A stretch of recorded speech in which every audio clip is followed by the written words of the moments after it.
Quando e como surgem as ciências sociais? Já parou para pensar nisso? Fica com a gente!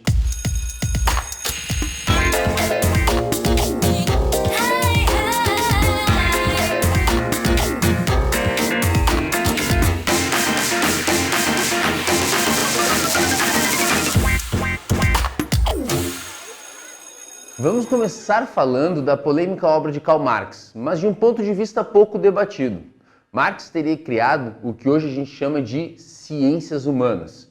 Voltando um pouquinho no tempo, há uns 1600 anos atrás, mais ou menos, que era o começo da Idade Média, a Igreja Católica reinterpretava algumas filosofias gregas e romanas e desenvolvia a ideia de que a fé dependia da vontade humana, do livre-arbítrio. Então, podiam e deviam ser pensados um padrão de conjunto de atitudes individuais e de relacionamentos interpessoais para ensinar as pessoas a serem cristãs. Isso é a tal escolástica. Cria-se nos monastérios católicos um sistema de pensamento racional, de ensino-aprendizagem de como ser cristão no dia a dia. Esse pensamento, a racionalidade, que significa desvendar o passo a passo de como se chega a um determinado resultado, se estendeu para o setor produtivo. Por exemplo, na agricultura, que esse jeito racional fazia ter técnicas de cultivo cada vez melhores. Ou na pecuária, com aproveitamento cada vez maior da lã e da carne dos animais.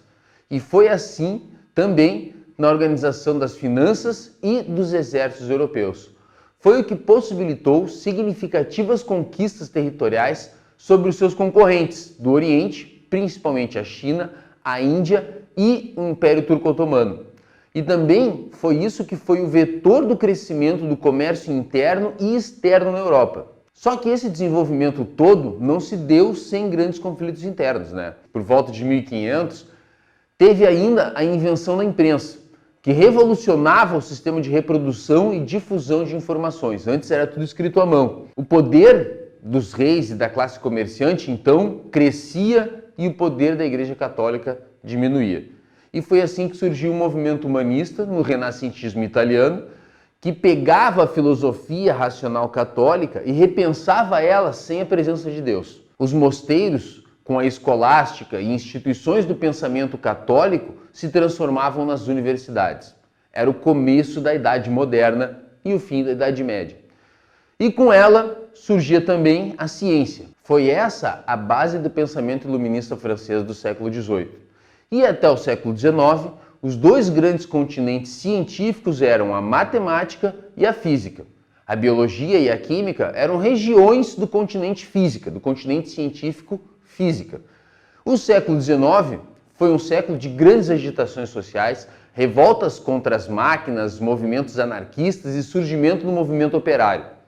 Eis que se destacava um pensador que hoje é muito famoso, um alemão, um tal de Karl Marx. Mesmo no século XX, a ideia das ciências sociais não era algo muito claro, até que o filósofo francês, o Louis Althusser, na década de 1960, fazia uma releitura da obra de Marx. Ele vai dizer que os movimentos políticos apoiados no pensamento marxista pecavam por não diferenciar o Marx ideológico do Marx científico. O Marx ideológico era o Marx dogmático, da emoção, da juventude. O Marx científico, mais velho, fundou uma ciência nova, o continente científico Ciências Sociais, a ciência da história, no interior da qual se constituiria uma teoria do nível econômico. A ciência da história é um continente que abrange tudo o que é social. Qualquer fenômeno social, seja ele econômico, político ou ideológico, cai obrigatoriamente no domínio dessa ciência. Um modo de produção se caracteriza por ser uma totalidade orgânica, constituída de um conjunto de 3 instâncias: a infraestrutura econômica, a superestrutura jurídico-política e a superestrutura ideológica. Elas são articuladas entre si, mas possuem uma certa autonomia relativa umas em relação às outras. Ainda que a infraestrutura econômica seja determinante em última instância, a superestrutura ideológica é uma instância composta de regiões como a política, o direito, a arte, a religião, a filosofia. E Marx teria, então, fornecido uma análise científica do nível econômico do modo de produção capitalista. Ou seja, ele forneceu análise de só um nível de modo de produção, ele não forneceu uma teoria dos outros níveis do modo de produção capitalista, nem de outros modos de produção, e nem mesmo uma teoria das formas de transição de um modo de produção para o outro. Mas ele desenhou todo o caminho metodológico para que isso fosse feito. O problema é que até hoje o Marx ideológico é mais estudado e reverenciado e também odiado, que o Marx científico. Mas se hoje falamos em ciências humanas, é graças à obra dele, do Karl Marx. Beleza?